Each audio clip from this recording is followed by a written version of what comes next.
Bien, este es nuestro hospital, el Hospital Traumatológico y Quirúrgico Profesor Juan Bosch. Está en el centro del país, cubre y le corresponde no solamente a La Vega, sino a San Francisco de Macorís, le corresponde a la zona de Bonao.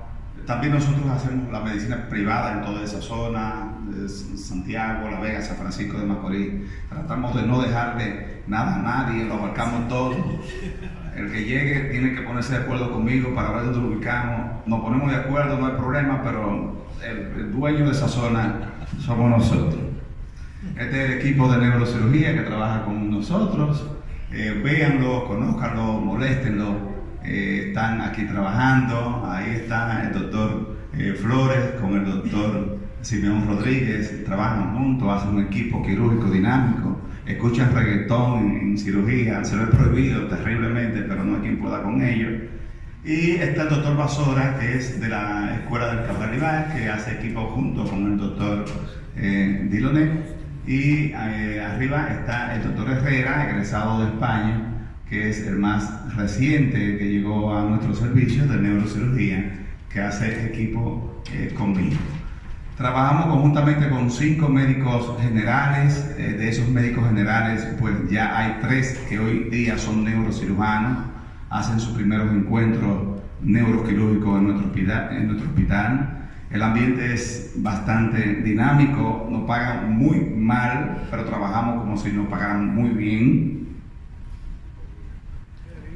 Y nosotros aceptamos esta conferencia que el doctor de León Berra pues, nos invita. Vuelvo y repito que nuestro fuerte es sobre todo la cirugía de columna, pero no nos podemos quedar atrás y vamos a tratar de dar una revisión sobre los tumores de origen mesenquimales y dentro de los tumores mesenquimales, pues obviamente hablar de que son un sinnúmero de patologías tumorales bastante heterogéneas, benignas y malignas, que tienen un comportamiento característico y que la mayoría de ellos tienen un crecimiento expansivo, desplazan estructuras cerebrales con ausencia de infiltración en la mayoría de los casos. Todo el meningioma juega el papel más importante dentro de ellos, pero que se puede incluir también otros tipos de tumores, usualmente de origen mesodérmico, y ese componente mesodérmico hace que estos tumores no infiltren, sino que desplacen estructuras que están cercanas. El meningioma, obviamente, que es el más común, es el que nos va a acaparar toda la atención. Vamos a hacer una breve revisión actualizada sobre estos tipos de tumores. Son tumores extrafaciales que usualmente crecen del aranoide, pero se nutren de la dura madre, de lo cual hay una buena y una excelente base de implantación, que son los tumores primarios más frecuentes del sistema nervioso, y como tumores primarios tienen una incidencia que ocurre en la edad adulta, específicamente por este componente benigno, no son diagnosticados muchas veces a tiempo, y ocurre sobre todo en mujeres con una prevalencia de 2:1 y sobre todo en raza negra. En estos tumores existen una gran variedad de comportamiento y de forma de presentación, que van desde tumores pequeños, encontrados de forma aislada y asintomático, hasta tumores grandes, que también pueden encontrarse de forma asintomática, pero que muchas veces comprimen estructuras vitales, desplazan la línea media, producen afectaciones de pares craneales, y lo hay de todo. Están relacionados directamente con actividades hormonales, han demostrado ser positivos para receptores de progesterona, estrógeno, para otro tipo de hormonas. Por lo tanto, muchos de estos tumores se nota que hay un crecimiento positivo durante el embarazo y durante la fase lútea de la menstruación.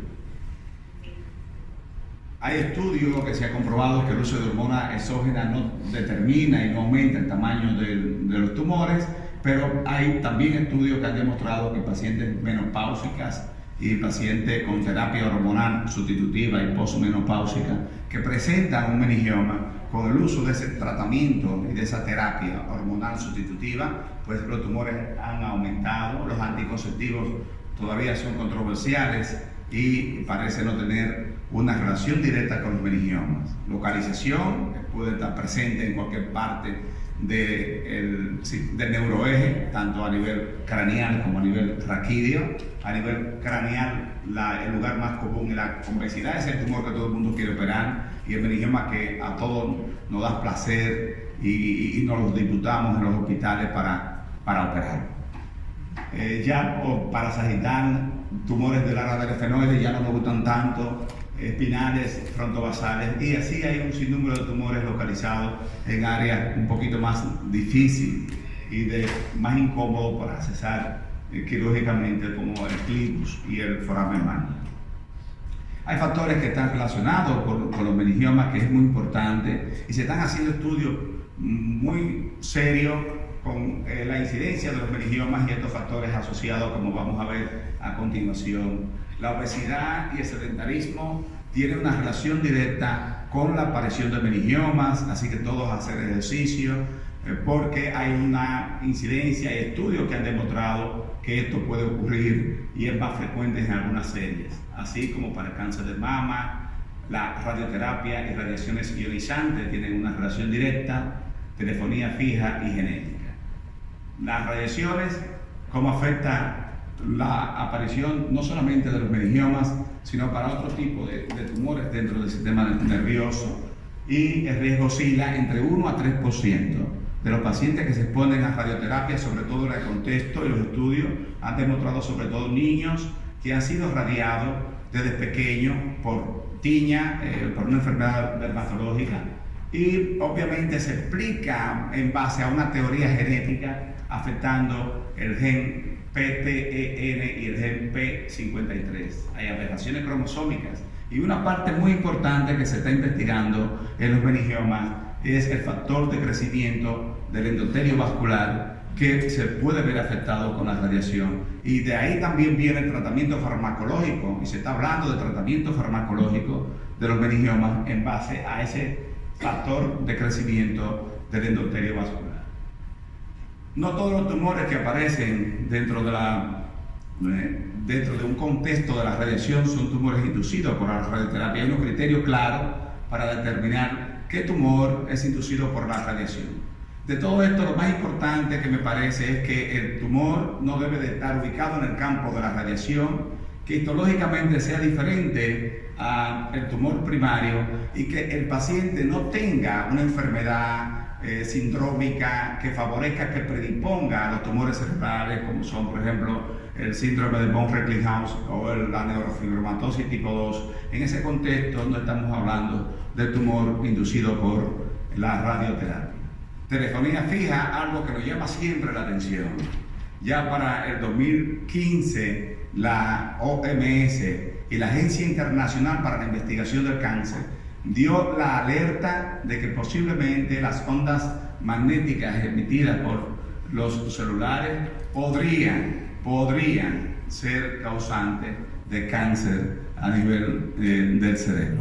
Todo esto no está claro, pero bueno, ya la alerta está, se habla del tema, hay trabajo de investigación en este respecto. La genética juega un papel muy importante asociado al cromosoma 22. Hay una mutación del cromosoma 22 para tener un meningioma. De igual forma, está asociado al cromosoma 16, que predispone la neurofibromatosis tipo 2. Si bien es cierto que la neurofibromatosis tipo 2 está relacionada con el síndrome de von Recklinghausen, hay un % de pacientes que pueden presentar el meningioma dentro del contexto de esta enfermedad. También volvemos a hablar igual lo mismo con ese factor de crecimiento del endotelio vascular, que puede existir una alteración genética en esta estructura que predisponga a que aparezca un meningioma con más facilidad. Hay síndromes congénitos que yo particularmente no he visto ninguno, pero en la literatura los reportan que están asociados con los meningiomas. Me parece el más importante el síndrome de Robespierre-Davy, donde hay una mano regordeta, la cara cortada, microcefalia y placas de meningioma distribuidas en diferentes partes del neuroeje. La clínica de presentación, muy importante entender todo este concepto de la forma de crecimiento. Son tumores de crecimiento lento, por lo tanto los síntomas pueden ser insidiosos, pasar desapercibidos. Algunos pacientes solamente presentan como única manifestación una convulsión.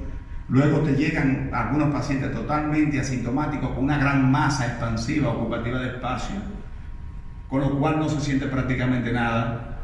Y se han descrito algunos síndromes neurológicos que están directamente relacionados con los meningiomas, por ejemplo el síndrome de Foster-Kennedy, síndrome de Talosan-Hunt, síndrome de Foramen-Magnus, que se entienden y se leen y se investigan en el área neurológica en relación específicamente con lesiones que ocupan espacio en estructuras determinadas, sobre todo para los meningiomas.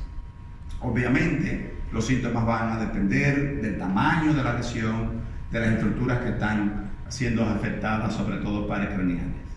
Por lo tanto, los meningiomas se clasifican en sintomáticos y los asintomáticos, o encontrados de forma incidental, sobre todo en el contexto de un traumatismo craneoencefálico, sobre todo en un paciente anciano que se está investigando una demencia y que aparece en los estudios de neuroimagen un tumor, un meningioma pequeño. Hay criterios para que estos tumores asintomáticos sean llevados a cirugía, y estos pacientes tienen que ser operados. Son, por ejemplo, la edad por debajo de los 60 años, un paciente que aunque tenga un tumor asintomático, tiene que ser operado si cumple con los demás criterios que están aquí debajo. Tumores con un tamaño inicial de 25 milímetros, otros dicen que 3 centímetros o 30 milímetros.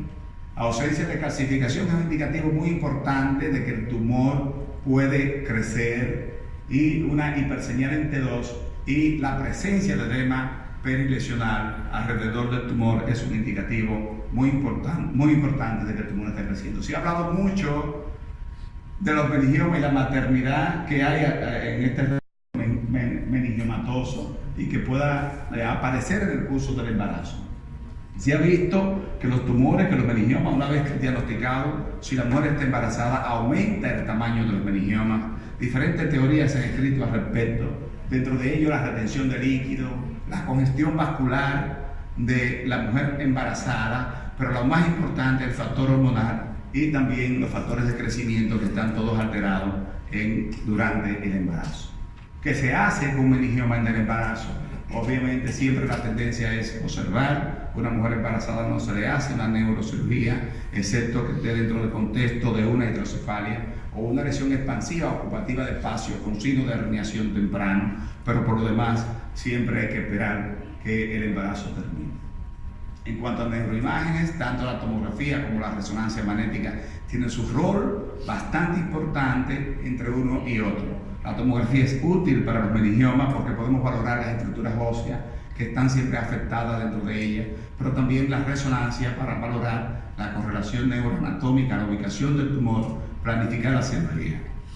En la tomografía da esta imagen ligeramente intensa, la mayoría de ellos, pero algunos pueden ser isointensos, presencia de calcificaciones, no en todo. Obviamente calcificación dentro de un meningioma indica que el tumor no está creciendo, que podemos tener una conducta más conservadora. Administración de contraste, todos realzan con el medio de contraste, y el hueso subyacente puede estar afectado con área de hiperostosis.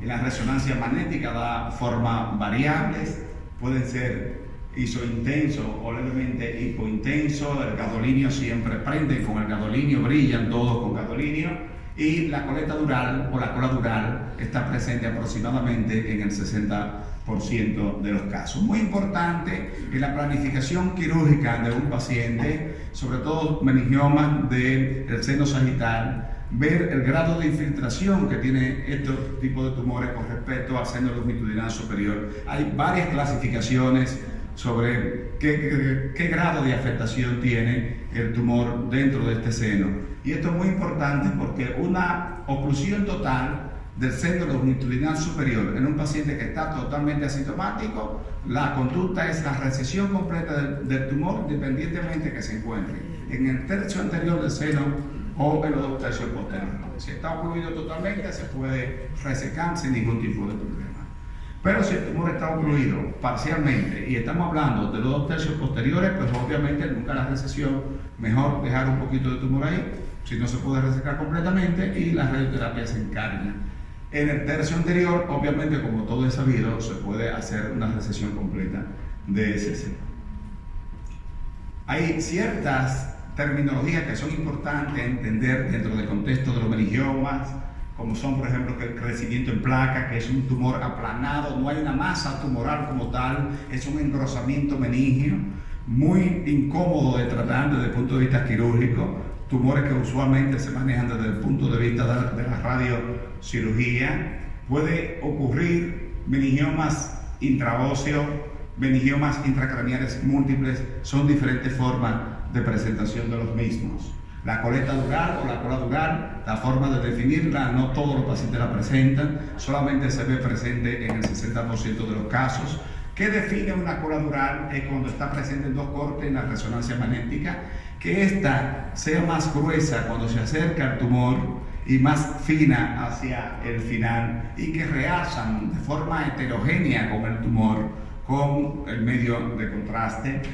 En cuanto al edema perilesional en los meningiomas, se ha hablado mucho, obviamente todos aquí conocemos la fisiopatología del edema vasogénico, la compresión del tumor sobre los vasos, sobre las arterias, que aumenta la presión hidrostática por encima de la presión oncótica, hace que salga líquido del endotelio, del espacio intravascular al espacio intersticial a través de un ensanchamiento del endotelio capilar, y esa es la explicación más fácil del edema perilesional. Pero también se habla de factores isquémicos del tumor sobre las arterias corticales, sobre la participación del seno longitudinal superior. Pero un aspecto muy importante en la revisión de este material, que le agradezco a Berra que me lo dio para investigar y a leer, es que encontré que los tumores, los meningiomas, tienen una ligera capacidad secretora y que pueden producir líquidos que invaden, que inundan el espacio intersticial, favoreciendo la producción de edema cerebral.